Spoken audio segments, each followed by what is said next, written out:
ওম শান্তি। আজকের বাংলা মুরলি ৩রা জানুয়ারি ২০২৫। প্রাতঃমুরলি ওম শান্তি বাপদাদা মধুবন। বাবা বলেন, মিষ্টি বাচ্চারা, নিরাকার বাবা তোমাদের নিজের মত প্রদান করে ঈশ্বর আস্তিক বানাচ্ছেন। আস্তিক হলে তবেই তোমরা বাবার অবিনাশী উত্তরাধিকার নিতে পারবে। আজকের প্রশ্ন, অসীম জগতের অর্থাৎ বেহদের রাজত্ব প্রাপ্ত করতে কোন দুটি বিষয়ের উপরে সম্পূর্ণ মনোযোগ দেওয়া উচিত? উত্তর, ১ পড়াশোনা এবং ২ সার্ভিস। সার্ভিস করার জন্য লক্ষণও খুব ভালো থাকা প্রয়োজন। এই পড়াশোনা হলো অত্যন্ত ওয়ান্ডারফুল। এর দ্বারা তোমরা রাজত্ব প্রাপ্ত করতে পারো। দাপর থেকে ধন দান করলে রাজত্ব প্রাপ্ত হয়, কিন্তু এখন তোমরা পড়াশোনা করে প্রিন্সেস হও। আজকের গীত, আমাদের তীর্থ হলো অনুপম। ওম শান্তি। মিষ্টি মিষ্টি আত্মারূপী বাচ্চারা গানের একটি লাইন শুনল। তোমাদের তীর্থ হলো ঘরে বসে চুপটি করে মুক্তিধামে পৌঁছানো। দুনিয়ার তীর্থ হলো কমন, তোমাদের হলো সম্পূর্ণ পৃথক অনুপম। মানুষের বুদ্ধি যোগ তো সাধু সন্ন্যাসী ইত্যাদিদের দিকে থাকে। বাচ্চারা, তোমাদের তো কেবলমাত্র বাবাকে স্মরণ করার ডাইরেকশন প্রাপ্ত হয়। তিনি হলেন নিরাকার পিতা। এমন নয় যে নিরাকারকে যারা বিশ্বাস করে তারা নিরাকারী মতের হয়। দুনিয়ায় মতান্তরের তো অনেক, তাই না? এই একমাত্র নিরাকারী মত নিরাকার বাবা দিয়ে থাকেন, যার দ্বারা মানুষ উঁচু থেকে উঁচু পদ, জীবন মুক্তি বা মুক্তি পেয়ে যায়। তারা এইসব কথা কিছুই জানে না, শুধু এমনি বলে দেয় নিরাকার মতে বিশ্বাসী। অনেক অনেক মত আছে। সত্যযুগে হয় একটি মত, কলিযুগে রয়েছে অনেক মত। এখানে হলো অনেক ধর্ম, তাই লক্ষ কোটি মত হবে। প্রতিটি ঘরে ঘরে প্রত্যেকের নিজস্ব মত। এখানে বাচ্চারা, তোমাদের একমাত্র বাবা উঁচু থেকে উঁচু মত প্রদান করেন সর্বোচ্চ স্বরূপে পরিণত করতে। তোমাদের ছবি দেখে অনেকে বলে যে এইটি কি বানিয়েছো? মুখ্য কথাটি কি বলো? এ হলো রচয়িতা আর রচনার আদি মধ্য অন্তের জ্ঞান, যে জ্ঞানের দ্বারা আমরা আস্তিক হই। আস্তিক হলেই বাবার উত্তরাধিকার প্রাপ্ত হয়। নাস্তিক হওয়ার ফলে উত্তরাধিকার হারিয়েছি। এখন বাচ্চারা, তোমাদের কর্তব্য কর্ম অর্থাৎ ধান্দা হলো নাস্তিককে আস্তিক বানানো। এই পরিচয় তো বাবার কাছে প্রাপ্ত করেছ। ত্রিমূর্তির চিত্র তো খুবই ক্লিয়ার। ব্রহ্মার দ্বারা ব্রাহ্মণ তো অবশ্যই চাই, তাই না? ব্রাহ্মণদের দ্বারাই যজ্ঞ অনুষ্ঠিত হয়। এ হলো অনেক মহান বিশাল যজ্ঞ। সর্বপ্রথমে তো এই কথা বোঝাতে হয় যে উঁচু থেকে উঁচুতে হলেন বাবা।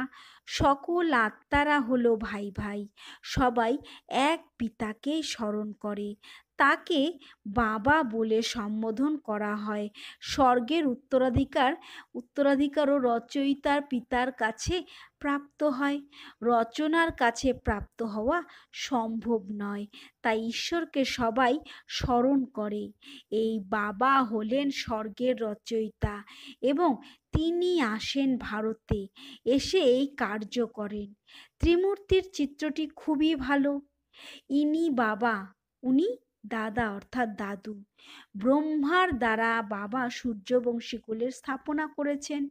বাবা বলেন, আমাকে স্মরণ করো, তাহলে বিকর্ম বিনাশ হবে।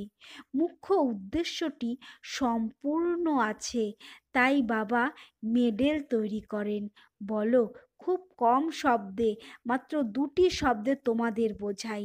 বাবার কাছে সেকেন্ডে স্বর্গের উত্তরাধিকার প্রাপ্ত হওয়া উচিত, তাই না? বাবা হলেন স্বর্গের রচয়িতা। এই মেডেলগুলি খুব ভালো জিনিস, কিন্তু অনেক দেহ অভিমানী বাচ্চারা বোঝে না। এনার মধ্যে সম্পূর্ণ জ্ঞান আছে 1 সেকেন্ডের। বাবা এসে ভারতকেই স্বর্গে পরিণত করেন, নতুন দুনিয়া বাবাই স্থাপন করেন। এই পুরুষোত্তম সঙ্গম যুগেরও গায়ন আছে। এই সম্পূর্ণ জ্ঞান বুদ্ধিতে থাকা উচিত। কারো যোগ আছে তো জ্ঞান নেই, ধারণা হয় না। সার্ভিসেবল বাচ্চাদের জ্ঞানের ধারণা ভালো রীতি হওয়া সম্ভব। বাবা এসে মানুষদের দেবতায় পরিণত করার সেবা করবেন, এবং বাচ্চারা কোনো সেবা করবে না তো কি কর্মে লাগবে? তারা হৃদয়ে সিংহাসনে বসবে কিভাবে? বাবা বলেন, ড্রামায় আমার পার্ট আছে রাবণ রাজ্য থেকে সবাইকে মুক্ত করা। রাম রাজ্য এবং রাবণ রাজ্য ভারতেই গাওয়া হয়। এবার রাম কে, সে কথা কেউ জানে না। গায়ন করে পতিত পাবন ভক্তের ভগবান এক।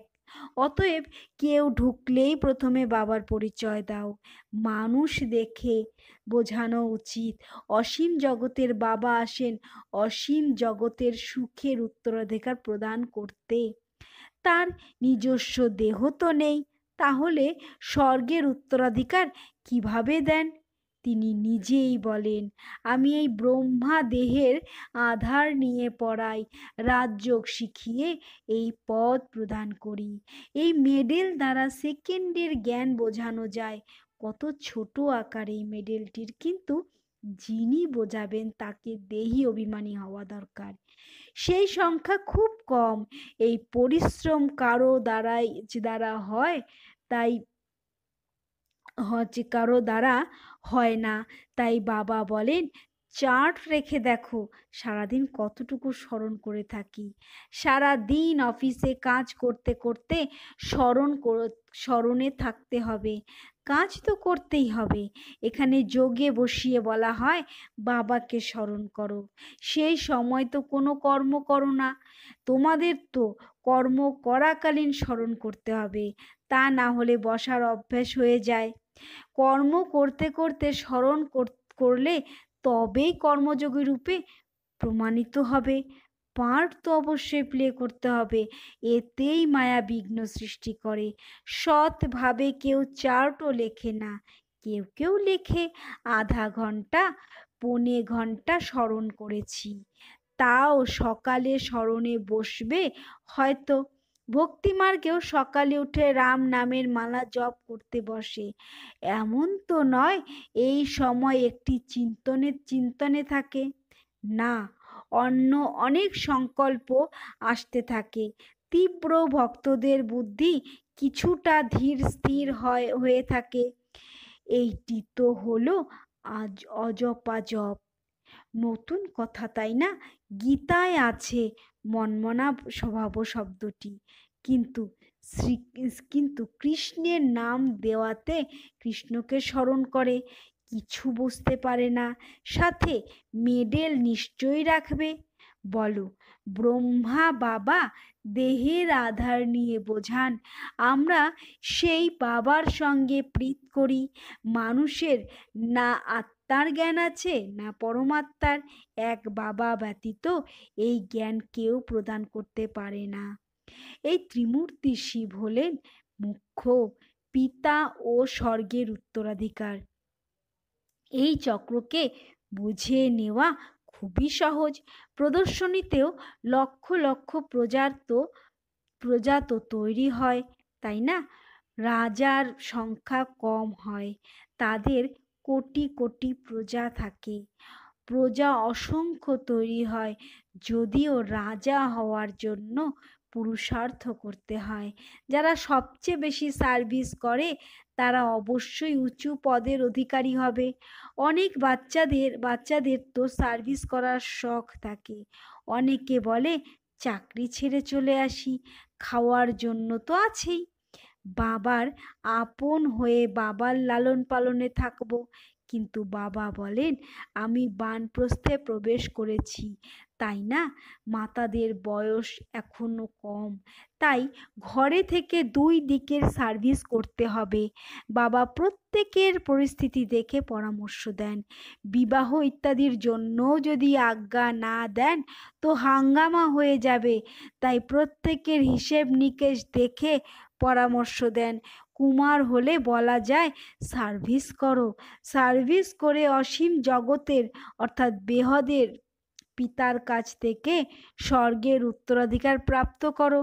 লৌকিক পিতার কাছে তোমরা কি পাবে? ধুলো ছাই, সেসব তো মাটিতে মিশে যাবে। দিন দিন সময় কমে যাচ্ছে। অনেকে ভাবে আমাদের সম্পত্তির উত্তরাধিকার হবে আমাদের সন্তান, কিন্তু বাবা বলেন কিছুই প্রাপ্ত হবে না, সম্পূর্ণ মাটিতে মিশে যাবে। তারা ভাবে তারা ভাবে যারা পরে আসবে তারা খাবে। ধনীর ধন শেষ হতে সময় লাগে না, মৃত্যু তো সামনে দাঁড়িয়ে আছে, কেউ উত্তরাধিকার প্রাপ্ত করতে পারবে না। খুব কম জন যা আছে যারা পুরোপুরি বোঝাতে পারে। বেশি সার্ভিস করলেই উঁচু পদের প্রাপ্তি হবে, অতএব তাদের সম্মান করা উচিত, তাদের কাছে শিখতে হয়। 21 জন্মের জন্য সম্মান করতে হয়, অটোমেটিক তারা উঁচু পদমর্যাদা প্রাপ্ত করবে। তো সম্মান তো যেখানে সেখানে করতেই হয়। নিজেরাও বুঝতে পারবে যা প্রাপ্তি সবই ভালো, তাতেই খুশি। অসীম জগতের রাজত্ব প্রাপ্তির জন্য পড়াশোনা ও সার্ভিস দুটিতেই মনোযোগ দেওয়া উচিত। এ হলো অসীম জগতের অর্থাৎ বেহদের পড়াশোনা। এইরূপ রাজধানী স্থাপন হচ্ছে, তাই না? এই পড়াশোনা করে তোমরা প্রিন্স হও। কোনো মানুষ ধন দান করে রাজার কাছে বা ধনীর ঘরে জন্ম নেয়, কিন্তু সেসব তো হলো অল্পকালের সুখ। অতএব এই পড়াশোনায় বিশেষ মনোযোগ দেওয়া উচিত। সার্ভিস করার চিন্তাও থাকা উচিত। আমরা নিজের গ্রামে গিয়ে সার্ভিস করি, অনেকের কল্যাণ হয়ে যাবে। বাবা জানেন সার্ভিস করার শখ এখন কারোর মধ্যে নেই। লক্ষণ তো ভালো থাকা চাই, এমন নয় যে ডিসসার্ভিস করে যজ্ঞের নাম বদনাম করে নিজেরও ক্ষতি করবে। বাবা তো প্রত্যেকটি কথার জন্য ভালোভাবে বোঝান। মেডেল ইত্যাদির জন্য কত চিন্তা থাকে, তখন বোঝা যায়। ড্রামা অনুসারে দেরি হয়। এই লক্ষ্মী নারায়ণের ট্রান্সলাইট চিত্রটি ফার্স্ট ক্লাস, কিন্তু বাচ্চাদের উপরে আজ বৃহস্পতির দশা তো কাল রাহুর দশা থাকে। ড্রামায় সাক্ষী হয়ে পার্ট দেখতে হয়। উঁচু পদের অধিকারী হওয়ার যোগ্যতা খুব কম জনের থাকে। এই গ্রহণ মিটে যেতে পারে, তবে জাম্প করা সম্ভব। পুরুষার্থ করে নিজের জীবন তৈরি করা উচিত, না হলে কল্পান্তরের জন্য সর্বনাশ হয়ে যাবে। বুঝবে কল্প পূর্বের মতন গ্রহণ লেগেছে। শ্রীমত অনুসারে চললে পদও প্রাপ্ত হবে না। উঁচু থেকে উঁচু হলো ভগবানের শ্রীমত। এই লক্ষ্মী নারায়ণের চিত্র তোমরা ছাড়া কেউ বুঝবে না, বলবে চিত্র তো খুব ভালো বানিয়েছ। এই চিত্র দেখলেই তোমাদের মূল বতন, সূক্ষ্ম বতন, স্থূল বতন সম্পূর্ণ সৃষ্টি চক্র বুদ্ধিতে এসে যাবে। তোমরা নলেজফুল হও, নম্বর ক্রম অনুযায়ী, পুরুষার্থ অনুসারে। এইসব চিত্র দেখে বাবা খুব খুশি হন। স্টুডেন্টদেরও তো খুশি হওয়া উচিত, তাই না? আমরা পড়াশোনা করে এইরূপ হই। পড়াশোনার দ্বারাই উঁচু পদের প্রাপ্তি হয়, এমন নয় যে ভাগ্যে আছে। পুরুষার্থ দ্বারাই প্রারব্ধ প্রাপ্ত হয়। পুরুষার্থ করার এমন পিতাকে পেয়েছি, পুরুষার্থ করান এমন পিতাকে পেয়েছি। তার শ্রীমত অনুসারে না চললে দুর্গতি হবে। সর্বপ্রথমে এই মেডেল নিয়ে বোঝাও, তারপরে যারা যোগ্য হবে তারা বলবে আমরা এই মেডেল পেতে পারি। হ্যাঁ, কেন নয়? এই যে ধর্মের হবে জ্ঞানের তীর লাগবে, যে এই ধর্মের হবে জ্ঞানের তীর লাগবে, তার কল্যাণ হওয়া সম্ভব। বাবা তো সেকেন্ডে হাতের মুঠোয় স্বর্গ প্রদান করেন, এতে খুশি হওয়া উচিত। তোমরা শিবের ভক্তদের এই জ্ঞান দাও, বলো শিব বাবা বলেন আমাকে স্মরণ করো তো রাজার রাজা হয়ে যাবে। সারা দিন এই সার্ভিস করো। বিশেষ করে বেনারসে শিবের অনেক মন্দির আছে, সেখানে ভালো সার্ভিস হতে পারে। কাউকে তো পাবে, খুব সরল সার্ভিস। কেউ করে, কেউ করে দেখো, খাবার তো পাবেই, সার্ভিস করে দেখো।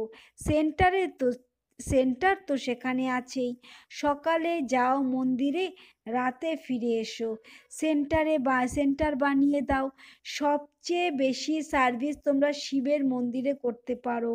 উঁচু থেকে উঁচু হলেন শিবের মন্দির। মুম্বাইতে বাবুলনাথের মন্দির আছে। সারাদিন সেখানে গিয়ে সেখানে গিয়ে সার্ভিস করে অনেকের কল্যাণ করতে পারো। এই মেডেলটি যথেষ্ট, ট্রায়াল করে দেখো। বাবা বলেন এই মেডেলটি কেন 10 লক্ষ বানাও। বয়োজ্যেষ্ঠরা ভালো সার্ভিস করতে পারে, অসংখ্য প্রজা তৈরি হবে। বাবা শুধু বলেন আমাকে স্মরণ করো। মন্মনাভ ভব শব্দটি ভুলে গেছো? ভগবানুবাচ আছে না, শ্রীকৃষ্ণ ভগবান নন, সে তো 84 জন্ম নেয়। শিব বাবা এই কৃষ্ণকেও এই পদ প্রাপ্ত করান, তাহলে ধাক্কা খাওয়ার কি দরকার? বাবা তো বলেন শুধু আমাকে স্মরণ করো, তোমরা সবচেয়ে ভালো সার্ভিস শিবের মন্দিরে করতে পারবে। সার্ভিসের সফলতার জন্য দেহি অভিমানী অবস্থায় স্থিত হয়ে সার্ভিস করো। মন পরিষ্কার তো মনোবাঞ্ছা পূর্ণ। বেনারসের জন্য বাবা বিশেষ পরামর্শ দেন, সেখানে বানপ্রস্থিদের আশ্রম আছে। বলো আমরা ব্রহ্মার সন্তান ব্রাহ্মণ। বাবা ব্রহ্মার দ্বারা বলেন আমাকে স্মরণ করো তো বিকর্ম বিনাশ হবে, অন্য কোনো উপায় নেই। সকাল থেকে রাত পর্যন্ত শিবের মন্দিরে বসে সার্ভিস করো, ট্রাই করো অর্থাৎ চেষ্টা করে দেখো। বাবা বাবা শিব বাবা নিজে বলেন আমার অনেক মন্দির আছে, তোমাদের কেউ কিছু বলবে না, বরং আরো খুশি হবে। ইনি তো শিব বাবার মহিমা বর্ণনা করেন। বলো এই ব্রহ্মা, ইনি হলেন ব্রাহ্মণ, কোনো দেবতা নন। ইনিও শিব বাবাকে স্মরণ করে এই পদ প্রাপ্ত করেন। এনার দ্বারা শিব বাবা বলেন মা মেকম স্মরণ করো। কত সহজ! বৃদ্ধ জনের কেউ অপমান করবে না। বেনারসে এখনো কত সার্ভিস হয় না, এখনো ততখানি সার্ভিস হয়নি। মেডেল বা চিত্র দ্বারা বোঝানো খুব সহজ। যদি যদি গরিব থাকে তাহলে বলো তোমার জন্য ফ্রি। কেউ ধনী থাকলে বলো তোমরা আরো দিলে অনেকের কল্যাণার্থে আমরা আরো প্রিন্ট করব, তাতে তোমাদেরও কল্যাণ হয়ে যাবে। তোমাদের এই পেশা আরো তীব্র হয়ে যাবে। কেউ চেষ্টা করে দেখো। আচ্ছা, মিষ্টি মিষ্টি হারানিধি বাচ্চাদের প্রতি মাতা পিতা বাপ দাদার স্মরণের স্নেহ সুমন আর সুপ্রভাত। আত্মাদের পিতা তার আত্মারূপী বাচ্চাদেরকে জানাচ্ছেন নমস্কার। আত্মারূপী বাচ্চারাও তাদের আত্মারূপী পরমপিতা পরমাত্মাকে জানাচ্ছেন নমস্কার, সুপ্রভাত। আজকের ধারণার জন্য মুখ্য সার 1, জ্ঞানকে জীবনে ধারণ করে তারপর সার্ভিস করতে হবে।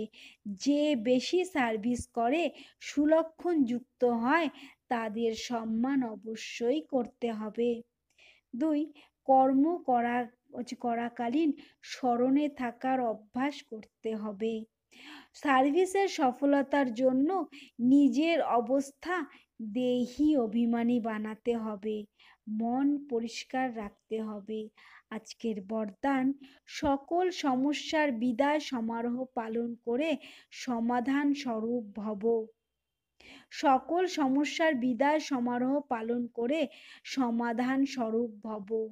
বিস্তার, সমাধান স্বরূপ আত্মাদের মালা তখন তৈরি হয় যখন তোমরা নিজেদের সম্পূর্ণ স্থিতিতে স্থিত হবে। সম্পূর্ণ স্থিতিতে সমস্যাগুলিকে শৈশবের খেলা অনুভব হয়, অর্থাৎ সমাপ্ত হয়ে যায়। যেরকম ব্রহ্মা বাবার সামনে যখন কোনো বাচ্চা সমস্যা নিয়ে আসতো, তখন সমস্যার কথা বলার সাহসই থাকতো না, সেই কথাই ভুলে যেত। এই রকম তোমরা বাচ্চারাও সমাধান স্বরূপ হও, তাহলে অর্ধেক কল্পের জন্য সমস্যাগুলির বিদায় সমারোহ হয়ে যাবে। বিশ্বের সমস্যাগুলির সমাধানই হলো পরিবর্তন। স্লোগান, যারা সদা জ্ঞানের চিন্তন করে তারা মায়ার আকর্ষণ থেকে বেঁচে যায়। যারা সদা জ্ঞানের চিন্তন করে তারা মায়ার আকর্ষণ থেকে বেঁচে যায়। নিজের শক্তিশালী মনসার দ্বারা সকাশ দেওয়ার সেবা করো।